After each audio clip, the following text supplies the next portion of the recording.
Let's talk about truth. This session may not be easy for everyone. Whether you believe in God, follow a religion, or reject both, this discussion will challenge you.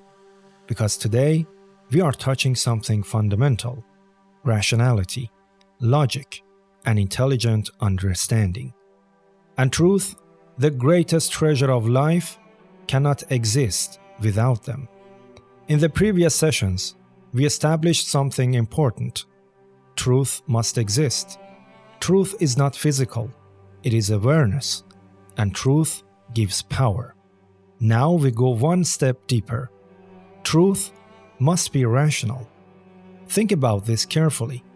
We are talking about the truth of the universe, the very foundation that everything is built on. Now ask yourself, is there intelligence behind this universe or not? If there is no intelligence, no logic, no structure, then how did intelligent beings like us appear? We think, we reason, we understand. So how can intelligence come from a system that has no intelligence? And more importantly, how could it survive and grow inside such a system? Look at the laws of nature. Science continues to discover them. Stable laws, consistent patterns, reliable structures. Where did they come from? How do they remain stable? How can a system based on pure randomness create order and maintain it? Here is a simple way to see it. Imagine someone creates a puzzle, and you are able to solve it. If the creator of the puzzle had no intelligence, how could you solve it using your intelligence? The fact that you can understand the system means the system itself is understandable, and that requires intelligence. Right now, you and I are communicating in English. You understand me, and I understand you. Why? Because we are using a shared structure. Now think about the universe. You live in it. You learn from it. You discover its laws. You build within it. And you are intelligent. So how can the system you exist in be non-intelligent? It is not possible. A universe built purely on randomness cannot even come into existence. And even if it somehow did, it could not remain stable. So this possibility is eliminated. Through this line of reasoning, we arrive at an important conclusion. A greater intelligence must exist. Now let's move to another important question. What happens to a person who reaches truth?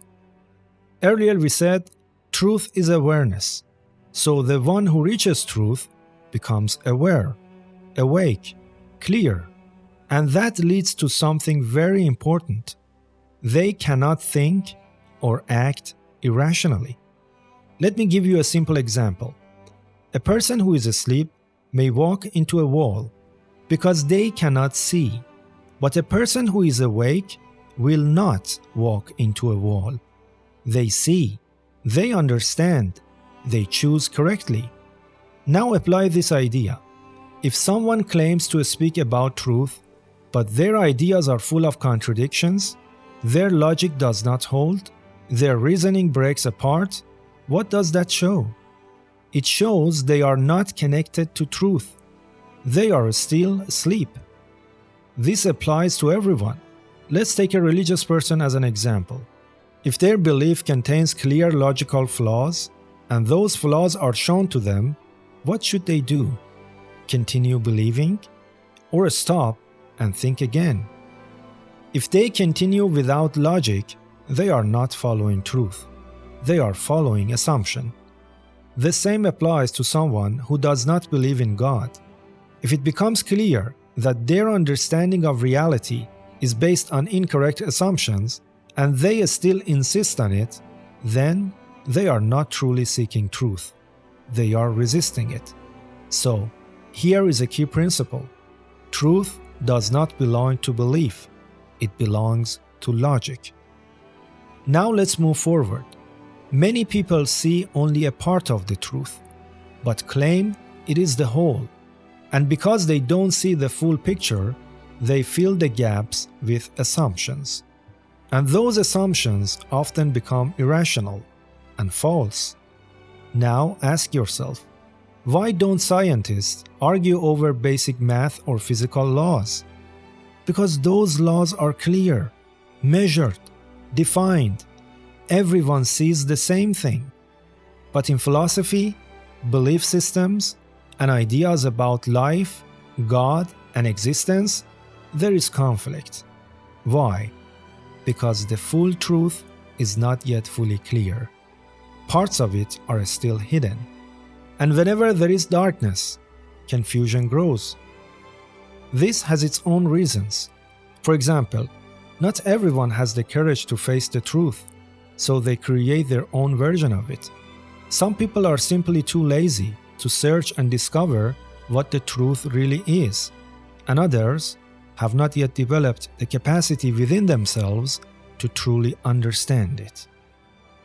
So up to this point, we are facing a vast universe, one that must be governed by a great intelligence and deep understanding. And only those who are themselves aware and rational can truly recognize this reality. But there is another important point we need to clarify. Sometimes, a truth may appear irrational at first. For example, 1,000 years ago, if you told someone, we can open the human body and heal it, they would reject it, because in their understanding, opening the body meant death. But today, we understand surgery. What changed? Not the truth, but our understanding. And truth was able to explain itself. That's the difference. A real truth can always be explained. It can be clarified. It can be understood step by step. But false ideas cannot do that. The more you try to explain them, the more confusion they create. So, remember this. If something claims to be truth, it must have logic, clear reasoning, consistency, awareness. If it does not, it is not truth. We said before, truth has signs. It brings awareness. It brings power. And now we add, it must be rational. The more these signs appear, the closer we are to real truth. And finally, if you are truly searching for truth, be careful. Wherever you face an idea that goes against clear logic, stop. It does not matter how sacred it appears, whether it comes from religion or even from science. Even science is built on reasoning. So if something, even in science, contradicts clear logic, pause. Either it is false or it is misunderstood. But one thing is certain. Truth never moves toward irrationality. Anything that leads to confusion, contradiction, and lack of intelligence cannot be truth. In the next sections, we will continue this line of reasoning, and we will show that truth must also be beautiful and eternal. So, I invite you to stay on this path of understanding.